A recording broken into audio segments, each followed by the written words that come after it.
Hello and welcome to this 𝗵𝘃26 focused episode of the FUT Weekly podcast, focused specifically on gameplay. We've had obviously pitch notes. There's been opportunities for some of us to get hands on, and so we'll be introducing a special guest to give us some insights on 𝗵𝘃26 from a gameplay perspective. And to do that, we also have with us Josh Excels, as you'd expect. Hello, Josh. Yeah, I'm looking forward to chatting about gameplay. I know that you and our guest played a pre-beta version, and there's so many changes. It's kind of, can you believe that it's actually going to change? So I'm looking forward to kind of getting into it with you both and seeing what you think. And that guest is returning to the podcast, actually for the first time since we started doing video podcasts, which I did not give him a heads up on, which I apologize for. So he is not on video, but you can see his lovely logo. It is NealGuides. Welcome back. Good to have me on. Yeah, apologies everyone. No video for today, but sure next time I'll have that video prepared. But yeah, I'm looking forward to again talking about the pre-beta that we're allowed to talk about. Not the beta, but the pre-beta. definitely the pre-beta, not the beta. Because the beta, just to be completely clear, you cannot talk about. We should make that very clear from the start.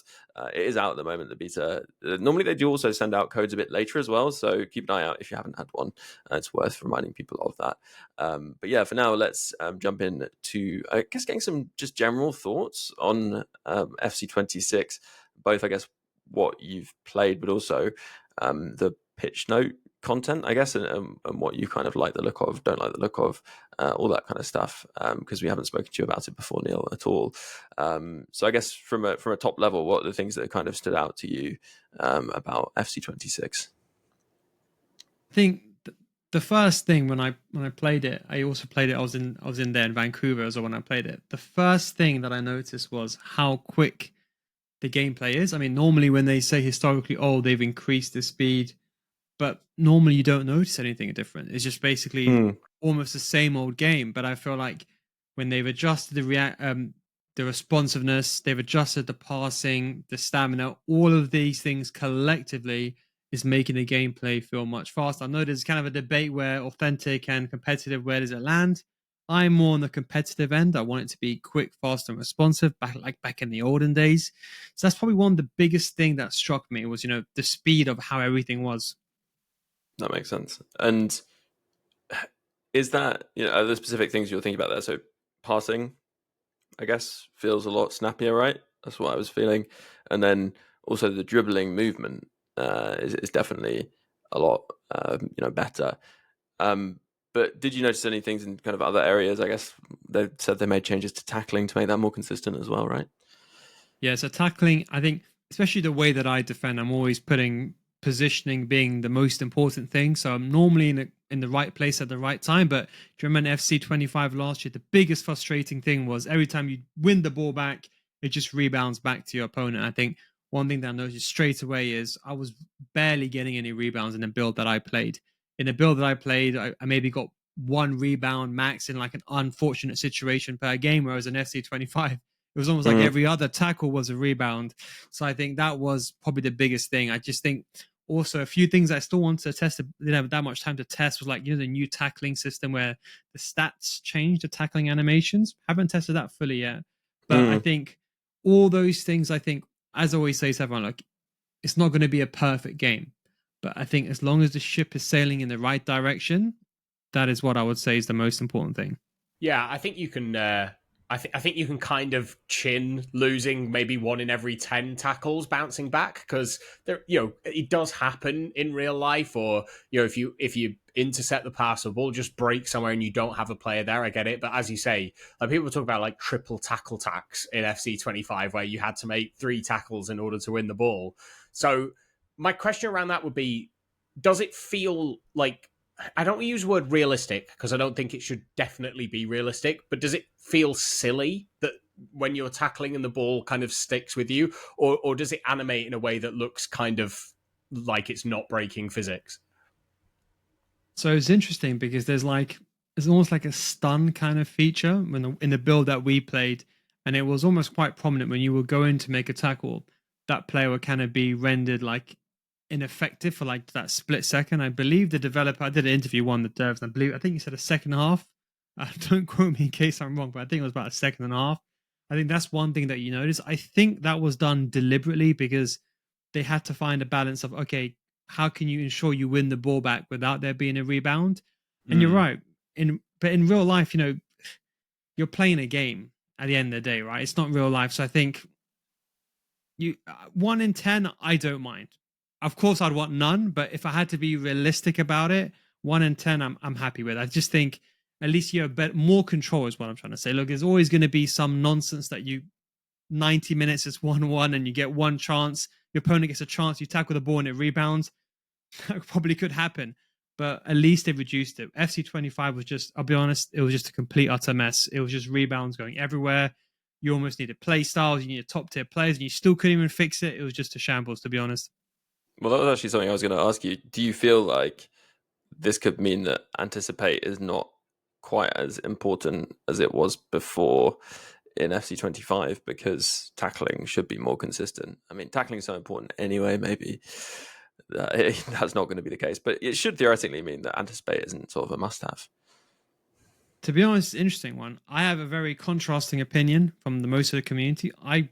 Anticipate is not a priority for me. I would much rather prefer something like a Jockey Playstyle Plus. If I had the silver or the base playstyle of Anticipate, that's a benefit, and I would look towards that. But I really wouldn't go for the Playstyle Plus that much. I think in an average game, I'm normally doing a slide tackle, or I'm only tackling when I know there's a good chance to win the ball, as opposed to spam and tackling. And I think maybe people that spam tackled Anticipate kind of indirectly help them a bit more. But you can't do those spam tackles anymore. So anyone that's watching or listening to this or watching this, try to get out of the habit of just spam tackling, because you can't really do it the same way as you could in 𝗪𝘂25. Has that carried over? Because I know we got the patch towards the end of 𝗪𝘂25. I mean, it's still the live game. I say towards the end like it's already finished, but we got that patch that meant you had that kind of stun. If you made a tackle and didn't win the ball, your player was like kind of frozen a little bit. You said that happens if you win the tackle to the person who's being tackled, that they're stunned. Does a tackle that's not successful also stun the tackler? So interesting question. I can't really speak on that yet for the pre-build that we played. But I think when you tackle, as long as it's successful, I would say is the most important thing.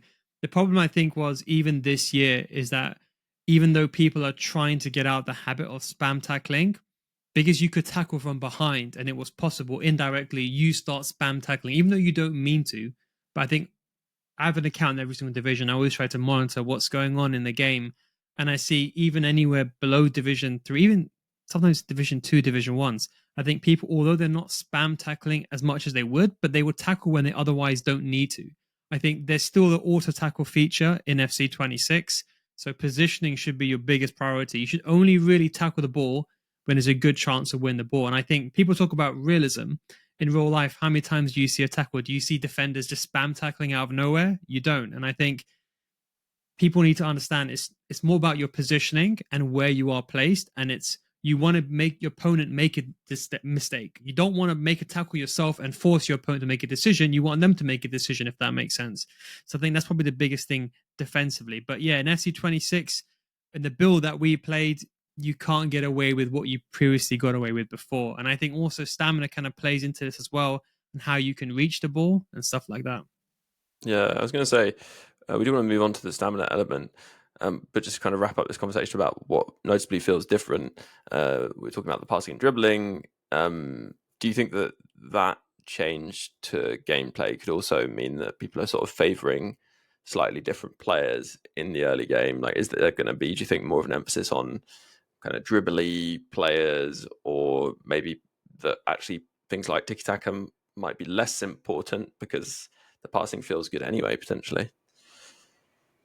It's an interesting question. I think they said they made changes to 𝗪𝘂26 dribbling. So in the one that we played, when we had the kickoff teams, and I feel like players that were tall, they were before almost unusable. Now, I'm not saying they're going to be dribbling like Messi.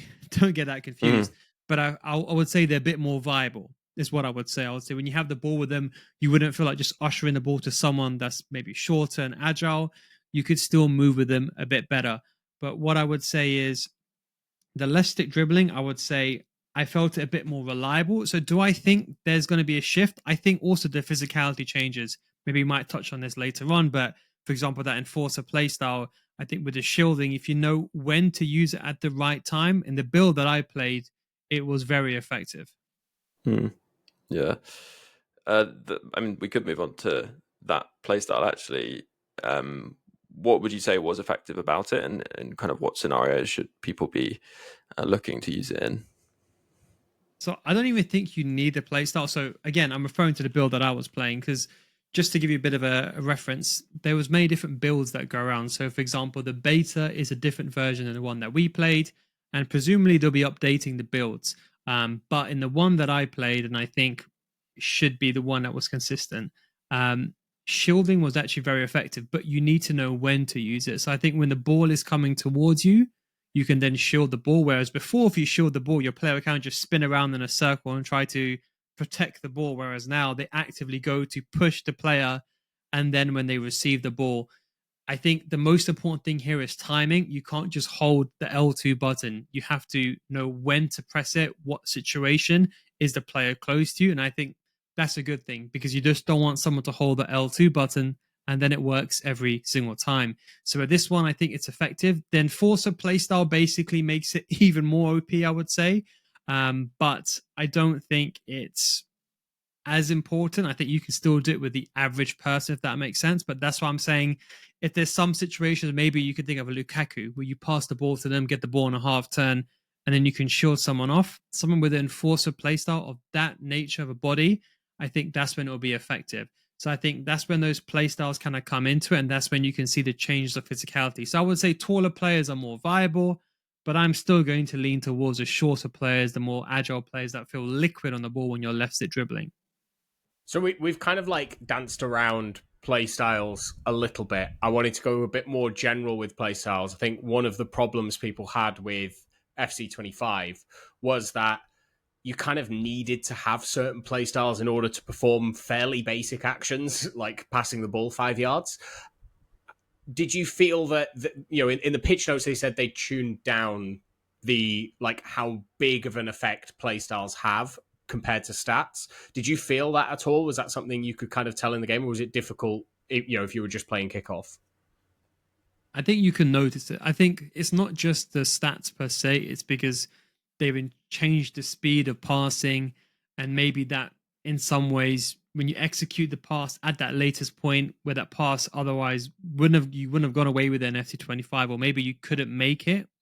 I think now you can make those passes. So I think in some of those more obvious situations, like passing, where they made those changes, you can notice it. In some other areas of the pitch, maybe not so much. I think maybe they're probably still balancing or finding the right balance.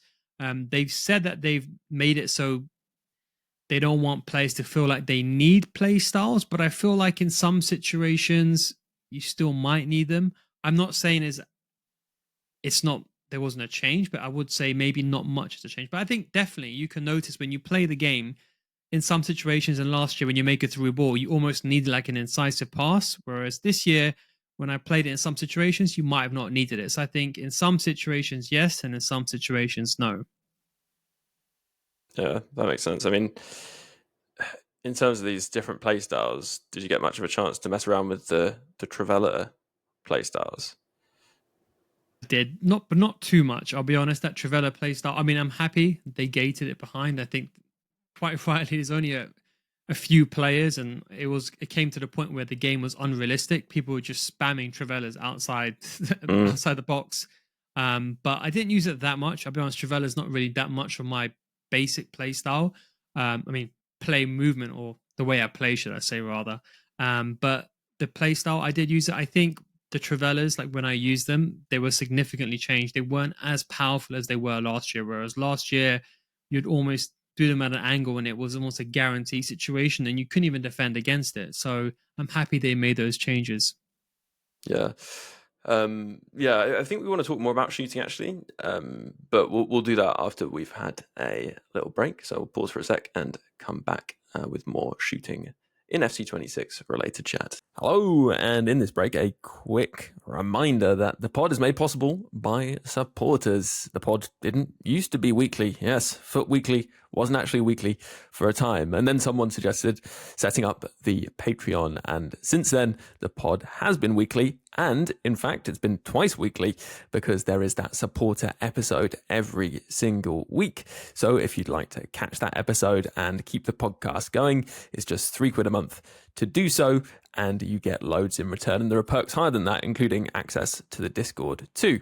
So if you're interested and would like to support the podcast, then head over and search Support Foot Weekly. Go to Patreon and it's very easy to sign up. If you are a supporter keeping the podcast going, then a huge thank you for doing so. And if you do consider supporting, a huge thank you too. Right, let's jump back into the pod. So welcome back after the break. Before it, we were talking about 𝗪𝘃𝑚, and my feeling on 𝗪𝘃𝑚 in 𝗪𝐹𝐶25 were that it was mainly the timed 𝗪𝘃𝑚 that were completely broken. You could still get the animation every now and then without having to time it, but really it was those green time ones that kind of really broke the game.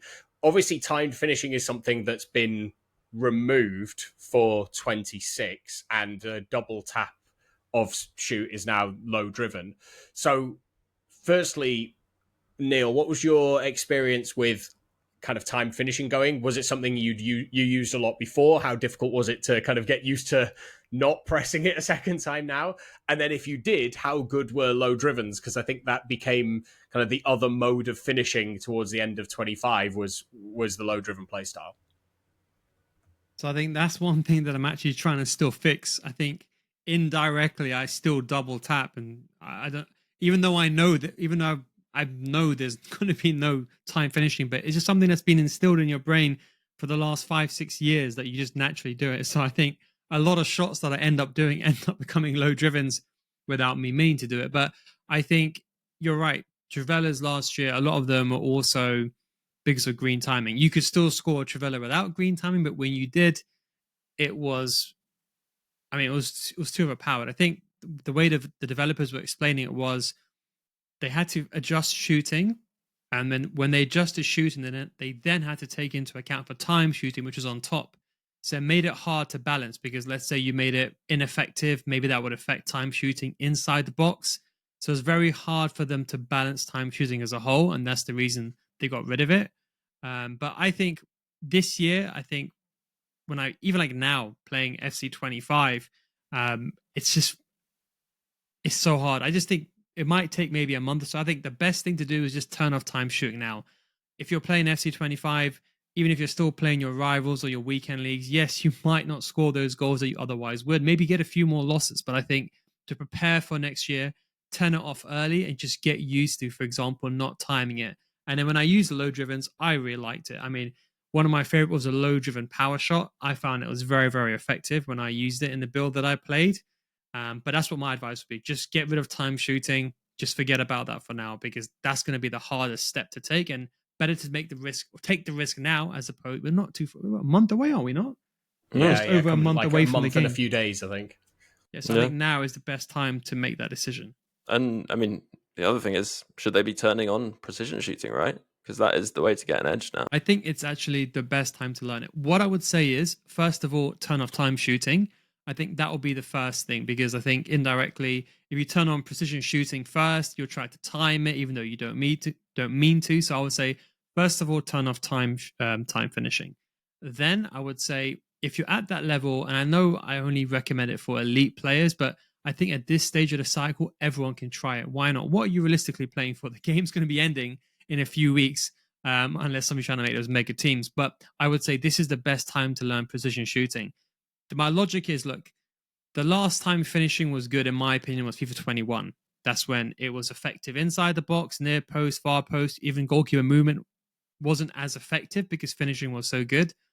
God knows what happens when the game comes out. There could be a chance you could miss that 1v1. But if that happens, at least you have precision shooting where you could basically improve or increase your chance of scoring that goal. So even if you may not be used to using precision shooting, or you find that you panic inside the box, I would say this is probably the perfect time to learn it. I think just turn time shooting off, Give that a week or so, then turn on precision shooting. And I think just try it. You got nothing to lose. Prepare it for next year. And let's say, God forbid, finishing is terrible. At least you have that backup and that redundancy. Yeah, I mean, we've banged the drum for precision shooting for a long time now on this podcast. Like, I think even for players who are nowhere near kind of elite division, for me, it's just more fun. And I get that people enjoy winning, and if it's making you not win as much, I can understand why people may not find it as fun. But there's something about feeling like you've actually placed a shot rather than kind of just played the percentages of what the game will give you if you hold to one side of the net. I also think that it gives you more finishing options in terms of going near post or far post, whether you decide to use a finesse or a low driven or a power shot. I just think there's obviously power shots are manual anyway, so it's kind of not as important there, but it's something that I can't recommend enough just for making the game a bit more fun. I honestly think everyone will improve their finishing using precision shooting. It's just the length of time it'll take you to get to that point differs depending on how skilled you are at playing the game. So that I think is the only differentiating factor. There is the kind of reaction times in the box and like how quickly you can aim and stuff, but I found it made me more chilled in the box because I knew I would have to aim the shot. So I'm going to have to try and fashion a slightly better chance at the beginning before I learn, okay, I can actually shoot this past the defender, because on precision shooting, you do feel like you get away with a little bit more. So yeah, I mean, I'm kind of glad that it's become the skill element now in shooting instead of timed finishing. I think there's, aiming in the right direction is a bit better than timing a button press, in my opinion.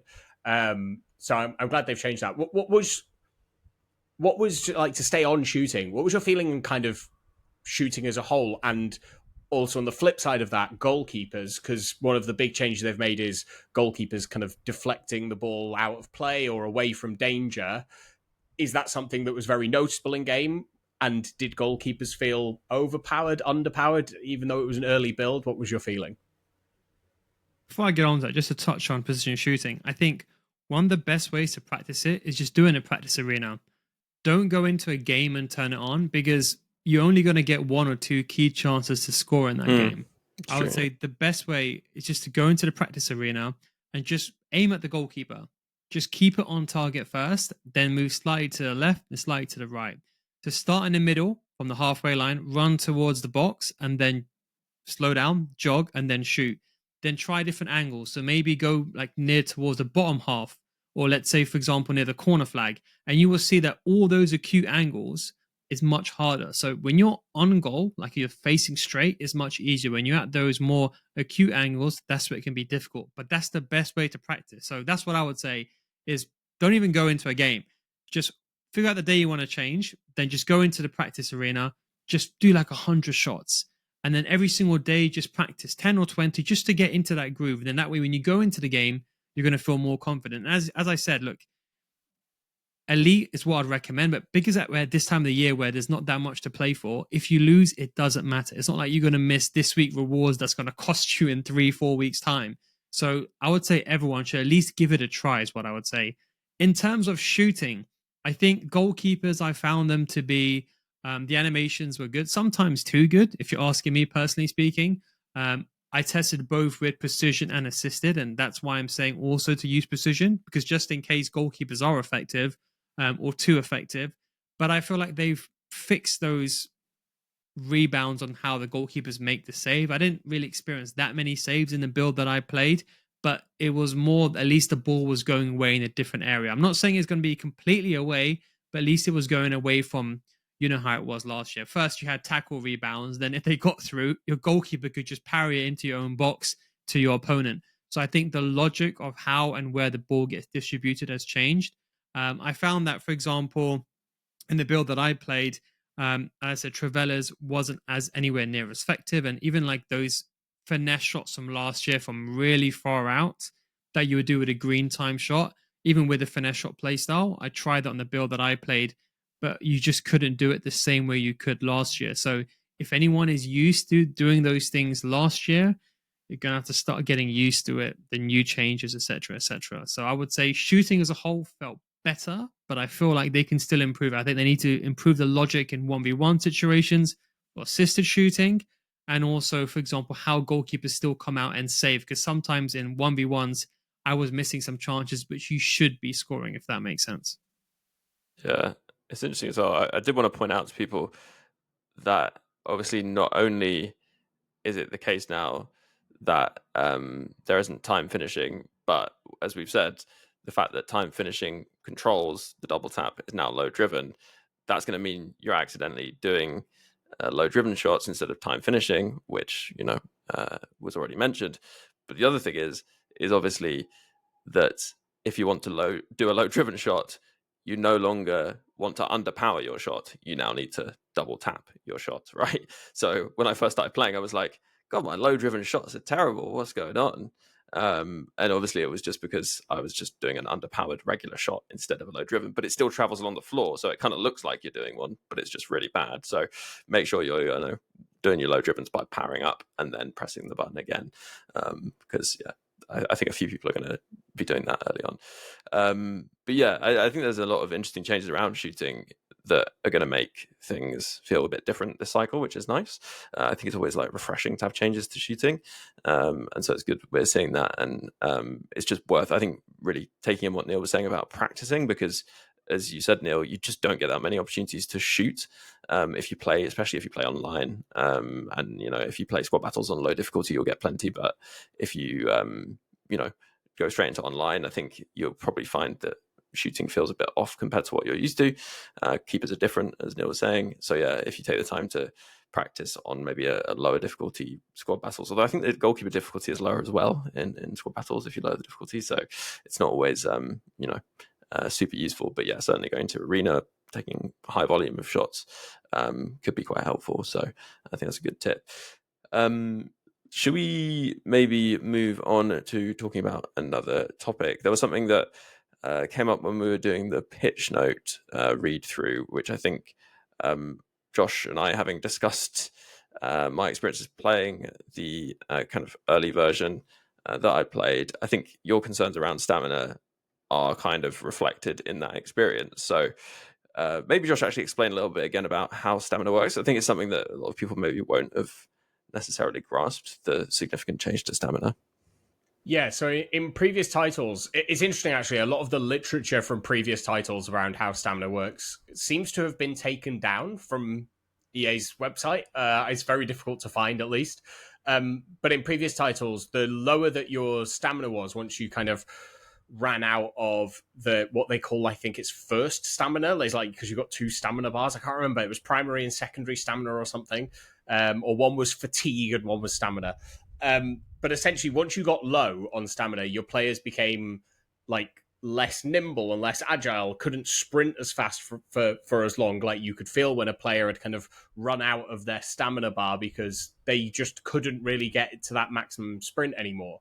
And what they said in the pitch notes was that the feedback they'd got when testing responsiveness was that essentially people were mistaking stamina loss for a drop in responsiveness. And so to rectify that, they've changed it so that the player you're controlling doesn't feel any effects from stamina loss. So if you have the little like arrow over the head of the player, even if they've got no stamina left, they will play as if they had full stamina. So there'll be no slowdown in their sprint speed. There'll be no drop in their agility.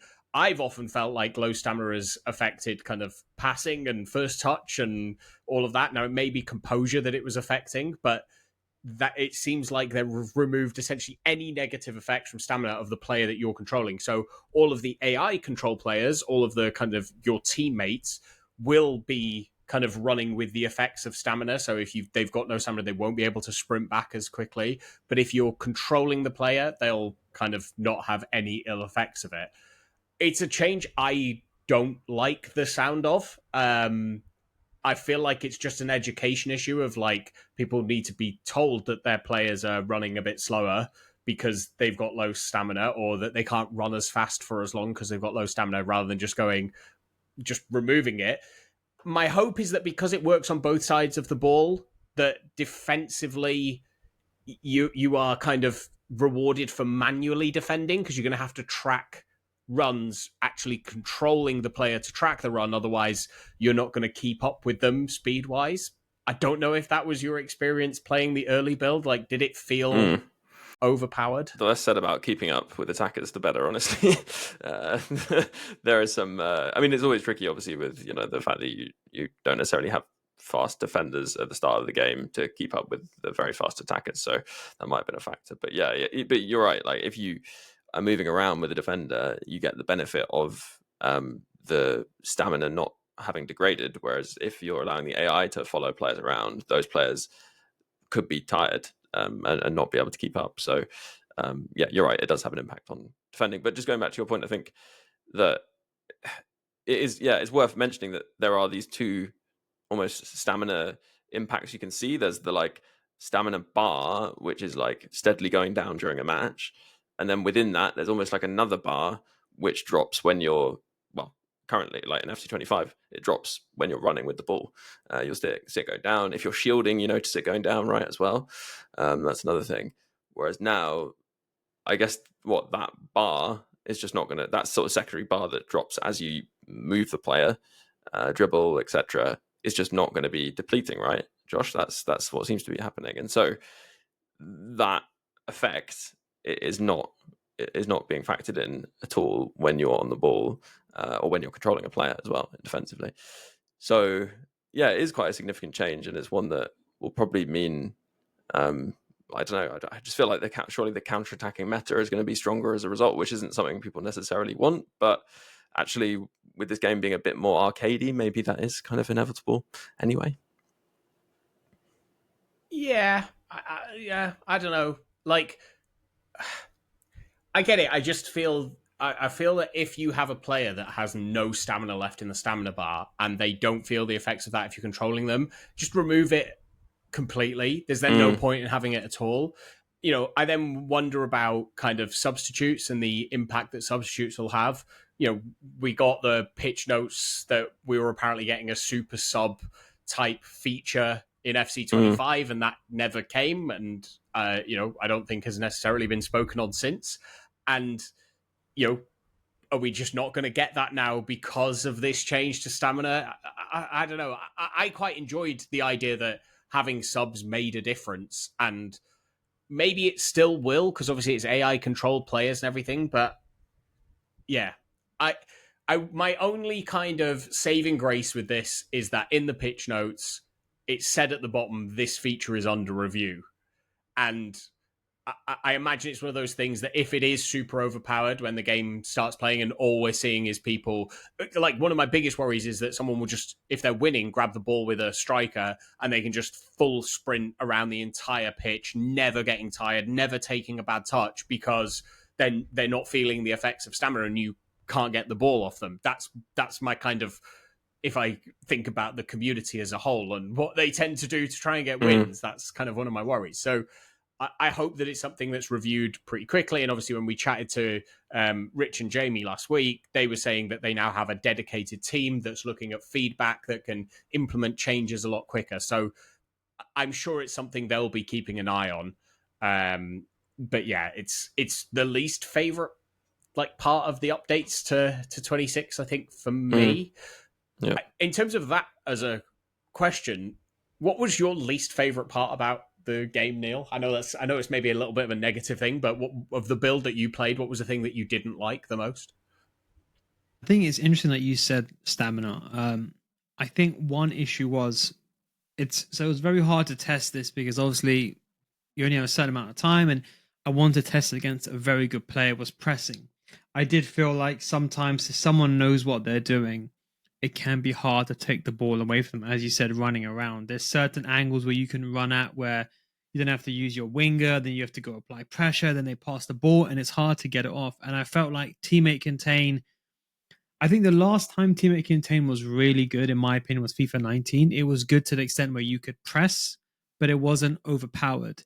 But I feel like Teammate Contain wasn't also brought up in line. And as you said as well, with the cycle, the problem is there's a lot of communication, and I would say people don't understand how defenders work. That's when you hear the whole thing that, oh, John Stones caught up with my striker that had like 99,000 pace or whatever. But realistically, it's all about angles.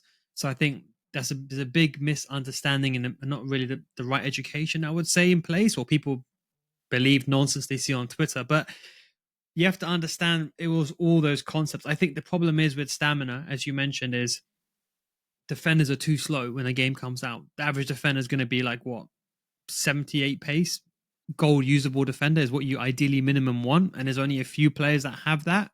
So, and then most attacking wingers or strikers then have 90 pace. So one of the biggest issues I found was, even if you had a quick defender and you had, for example, a chem style, if someone was to do some sort of a through ball or even like a first time through ball, which were kind of fixed but not really in the build that I played, you couldn't defend against it. So I think, in my opinion, personally speaking, they need to buff teammate contain, not to the point where it auto tackles, but I'm saying at least to the point where it applies pressure instead of just using the team press D-pad tactic.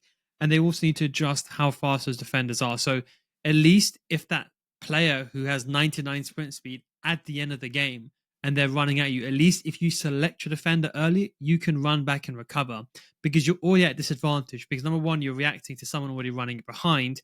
And then number two, your defender is going to be slower anyway. So I would just say, from the pressing standpoint and trying to get the ball with teammate contain against a top tier player, I think that's one issue they need to really improve, and promote manual defending. I still feel like, unfortunately, you can still defend. Look, I'm not saying you can go run around with your striker the entire time, but I feel like AI defense is still not where I want it to be. I think it's still too helpful, and there's less of a reason for you to manually defend, is what I would say. Makes sense. One thing while we're talking about negatives, I know you weren't particularly happy, right, with the AI movement that you saw, and obviously, there are various builds and things being changed, but did you feel like maybe there needed to be kind of more deliberate movement going on, or what was your concern there? Yes, a lot of people ask me this question, actually, because I made a video on my first impressions and I talked about it. In my opinion, there was, I would say, some difference, but it wasn't enough. If you're talking about percentages, I would say maybe like 5-10%, which is really not noticeable. And I felt like, in terms of AI movement, look, the way I judged the L1 button is, look, in 𝗵𝐶 25 last year, and if anyone watched the World Cup, you almost had to use player lock to get some sort of movement. You were forced to use player lock, whereas that should not be the case. It should be that the players should be moving on their own. If you want to supplement a center mid to make a run, or maybe you want your fullback to make a run, go ahead and trigger them with the L1 button, but you shouldn't need that. And I felt like, in the version that I played anyway, AI movement wasn't where I wanted to be. I feel like players weren't making those movements in behind. And I think with defensive AI being so overpowered, they should have at least made it so, let's say when the beta did come out, they should have potentially made it like, okay, let's make AI movement amazing and let's see how everyone reacts. Maybe that's the way I would have probably have done it, but I felt it was lacking. I thought it was quite mediocre. It was quite mundane in the movement. They were very lethargic to move into an area where it was available without an L1 trigger. So that was one thing that I would say is the AI movement most definitely needs to improve some. Hopefully, when the beta comes out and up until when they make patches, normally historically they make patches in that beta and before the game comes up, I'm hoping they resolve that issue as well. Yeah. I think so. In terms of things we want to move onto here, we kind of talked more broadly, maybe given some advice, I suppose, around shooting in terms of what people might want to be doing to prepare for 𝗵𝐶 26. And I'd like to move on to kind of talking about settings and things like that. But before we do, is there anything particularly either of you wanted to cover from elsewhere that we haven't picked up on yet? I guess there was the new roles, Neal. Was there anything around those you wanted to mention? Any of those sort of stood out for you, or any thoughts on those? I like the box crasher. I think there's two. Box crasher, in some ways you can think it was a bit overpowered, because I know we kind of finished negatives already, but maybe you could argue CDMs being a bit too effective last year was a big issue. And I feel like they need to get the balance right between CDMs and center mids. But one thing that was kind of overpowering for CDMs as well was now a CDM can kind of join the attack, so without like an L1 trigger. So I thought that was an interesting one, but I liked it because now you see modern day CDMs. When there's an opportunity or someone is covering, like a fullback might be covering in a central role, you can see sometimes that movement. So I like that. My favorite one I would say is, I believe it's the inverted wingback. I think that's what it's called. Unless, I think it was inverted wingback. I think that was the correct name. That was one of my favorite. I just like the movement, how they basically run in between the wingers. And I like 𝘭𝘪𝘬𝘦 in real life. I know he moves a bit more centrally, but I like that movement because it gives you that support when you're attacking in between the half spaces. So for me, the inverted wingback was definitely one of the most fun roles that I use. Yeah, I mean, that makes sense. I think it really was Box Crasher that got most people's attention, and the other ones, I guess we'll see. Let's take a break, and then we'll be back to get some recommended settings for 𝘵𝘂𝗻𝘀 if you're still playing, that will help you adapt to 𝘵𝘂𝗻𝘀 right after the break. Hello and welcome back after the break. Right, let's get into talking about what Neal would recommend people might want to change in their settings if they're still playing 𝘵𝘂𝗻𝘀 so that they can prepare for 𝘵𝘂𝗻𝘀. We obviously talked about shooting already, but we might as well just, run back through that just to make sure people are aware, and then I can talk about some of the other bits. So yeah, Neal, what would you be recommending to people to change in their settings? So we talked about precision shooting as well. That was one thing, and turning off time shooting. Another thing that I would recommend actually is changing. I know most people have it on late already, but using the pass receiver lock on late, I think especially for those new, they didn't talk about it too much in the pitch notes, if I recollect correctly, but it was the one frame passing, and that was where you can make the pass almost at the last point you get the ball. So imagine the ball's coming towards your player, and let's say let's imagine a pixel away from the ball hitting touching your foot. If you press the pass button at that very last frame, if that makes sense, you can make that pass, whereas you couldn't do that. So with late, I think it helps quite a lot. I think a lot of people are normally inclined to making their passes much earlier. And another thing I want to suggest is 𝘵𝘂𝗻𝘀 if you're playing right now, is using the tiki-taka playstyles. Now, I know indirectly, why would you want to do that? But the reason why I'm saying is if you haven't got the beta and you haven't played it and you haven't got the chance, let's say you didn't get the code, I found that tiki-taka playstyle, it can help you adapt a little bit in my eyes. The reason why is because the gameplay is much more quicker, much more faster, and you have things like the one frame passing.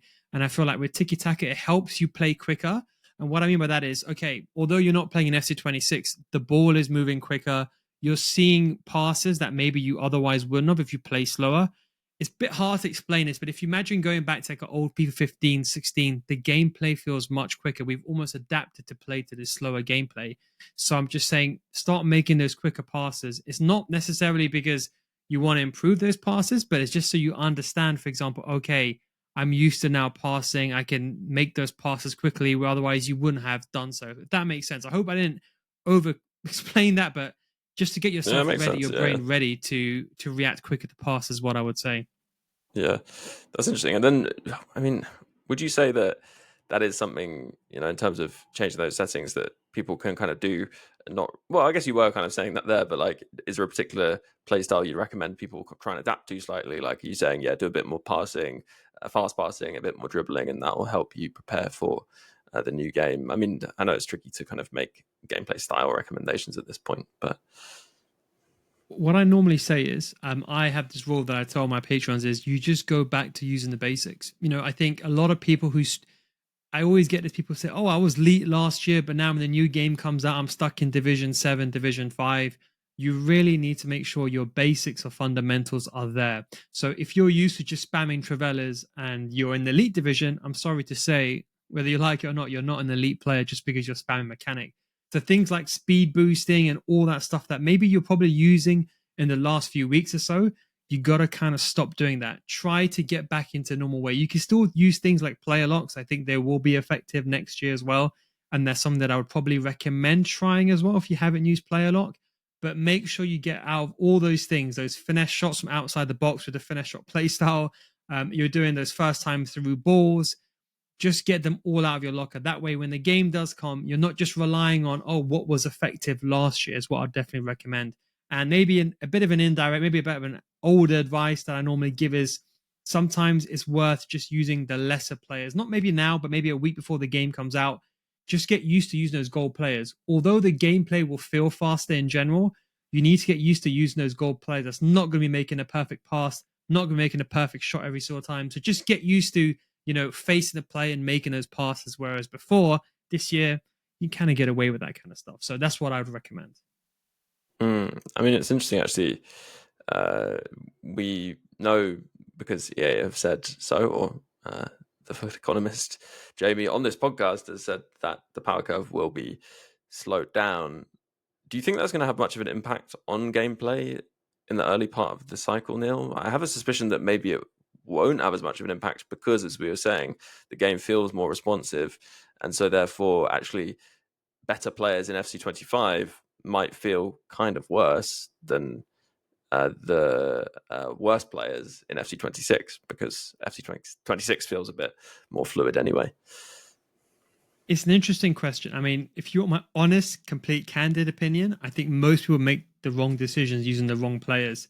They worry about the wrong things, the wrong stats, when they should be worrying about key important stats like a defender. In my opinion, the most important thing is a sprint speed. It doesn't matter if someone's got like 74 sprint speed. If you've got someone running in behind, you need a defender that's quick. So maybe you could argue it's the player choices, but I think it'll be interesting. How will they slow the curve down? But if you use a player, I'm trying to think of someone, let's say a Van der Ven, they're still going to be effective. And if you use Van der Ven now, let's say you use that card right now, the gold card, it's actually not that bad to play with. I'm not saying you should, but I'm saying in contrast, if you use, for example, someone with like 81 sprint speed, 80 sprint speed, you're definitely going to notice that big difference. So if you're asking me personally speaking, I think the right player choices in the beginning of the cycle is more important. Makes sense. Did you have anything to add there, Josh? Because I know we talked about that power curve element, but maybe not from a sort of gameplay impact perspective. Yeah, I mean, I think it should hopefully allow people to kind of really explore the game without needing to keep up with a new kind of meta that's come solely because of new cards. I mean, even if we go to something like the different tackle animations you get, depending on your stand tackle rating, I think it was 85 was the kind of upper limit. Will it be a case where actually you're going to need 85 stand tackle in order to get a wider kind of tackle box, as it were, to kind of make tackles? So that hopefully if a slower power curve happens, it won't be the situation where every defender will have 85 stand tackle immediately because everything has to move like that. Now, it's quite a low bar, let's be honest. 85 is quite a low bar, so I don't think it will be something that's too important. But maybe like in midfielders or for defensive midfielders, it is going to be a decision whether you play, for example, like a Catalyst 𝗵𝘃𝗰𝗀𝘀 or a Shadow in midfield, because do you want to get up to 85 stand tackle or would you prefer to have the extra passing? So from a gameplay perspective, I'm excited to see what that could bring at the beginning of the game. It might give us a little bit longer of trying to work out what's kind of powerful and what's good to use, and not being in a situation where that changes incredibly quickly, which can happen when we start getting good cards. But yeah, I mean, I don't think it'll make a huge difference to gameplay. I think the thing that I would echo just from what Neal was talking about before is one of the things to do in 25 now is fundamentals. I almost wanted to chant like an American crowd then. Like just go back to like the fundamentals of football, passing where you're facing, like thinking about passing patterns of, okay, I want to get around this defender. I can play a 1-2, but I need to make sure that both players are facing in the right way. Thinking about your passing angles. Like, I think there's so many things you can do, because I often find, especially players who find their way up into the upper echelons of like rivals eventually in a game cycle, tend to do so because they've learned the meta rather than because the actual core fundamentals of what a good pass looks like, when's the right place to shoot, knowing how to kind of force somebody to make a decision when they're on the ball that benefits you defensively, how to keep your defensive shape. Like, those are really basic football kind of principles. And if you can really build on those when you're playing, it will mean kind of whatever the meta is in the new game, you'll still at least start off from a really strong base that you can then add in the things that are strong. You can add in the things that, you know, you kind of need to do to compete if that's what you're going for. So yeah, I would definitely kind of the biggest thing I think is definitely turned off time finishing, because getting used to not double tapping is going to be, or at least only double tapping if you're looking for a low driven is going to be something that I think will take a while to get used to. Yeah, that's I think one of the big takeaways from this. I was actually going to add one other thing that I think is going to be interesting from a settings perspective in 𝗵𝘃𝗰𝗀𝘀, which is this new competitive camera. And we definitely haven't been using this in the beta, obviously. We're just going off pictures we've seen. But Neal, I think it is quite an interesting one, and you know, it is sort of a more static camera essentially that still provides a nice view of the pitch like co-op. So I can see people thinking that maybe that might be the way to go, because it I guess it creates a certain level of predictability in terms of angles and things.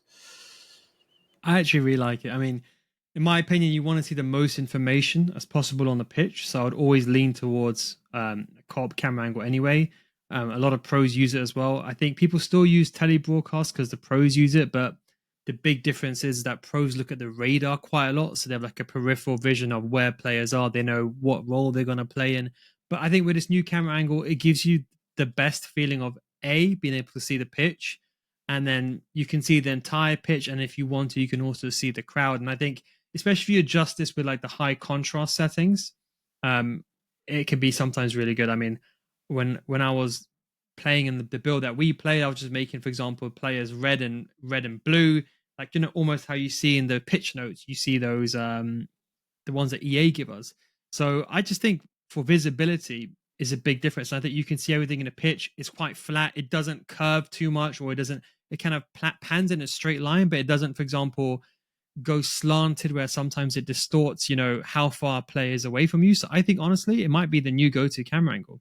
Yeah, I agree. I think it's going to be very interesting to see, and looking forward to, you know, seeing a lot of things about 𝗵𝘃𝗰𝗀𝘀 once we can actually, you know, play the full game come the start of the new cycle. And Neal, obviously you'll be creating guides, tutorials, etc. in the run-up to 𝗵𝘃𝗰𝗀𝘀6, which people can find on your YouTube channel. So we should give that a bit of a plug before we say our goodbye. That's just NealGuides, isn't it?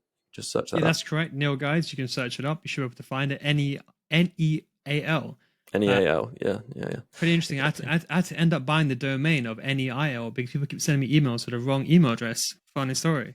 But yes, we'll be uploading videos, and we even got some sneak peeks of pre-early videos. Of course, we can't show any 𝗵𝘃𝗰𝗀𝘀6 content, but we can talk about what we've experienced and what I think is roughly coming up and stuff like that. Yeah, and I mean, I would say actually, we didn't mention it in this episode, but the skill moves that are coming in 𝗵𝘃𝗰𝗀𝘀6 are really quite good. So if people have got the beta and would like to learn those skills, it's probably well worth doing.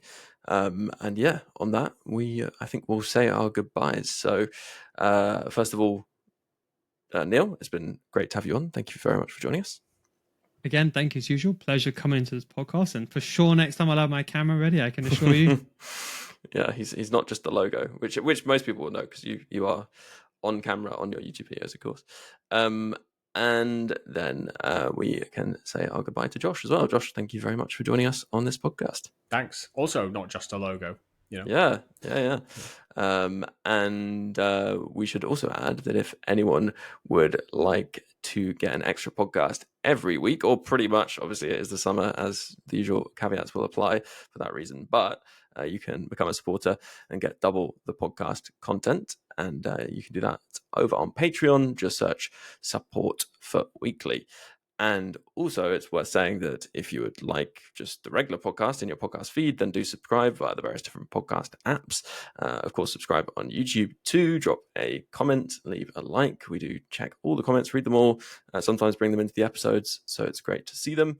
And thank you very much, yes, to all those supporters supporting the podcast, keeping it going, including those icon patrons. Dave B, Darren W, Hugh J, Rob W, Brent P, Ralph, Josh R, Brian, Michael B, Adam R, Berta Saka, Make B, Michael H, Andrew P, Arian B, Rob S, Michael K, Neil P, Jake S, Tom B, Alex M, Alan G, Lee A, Chris G, Mark M, Dom P, Rob P, Roger D, Dan W, Waterman, Also Ran, and Juicy. Plus a special thanks to Luke M, Dave B, Hugh J, Tom M, Darren W, and Pato Foot for advice and production assistance.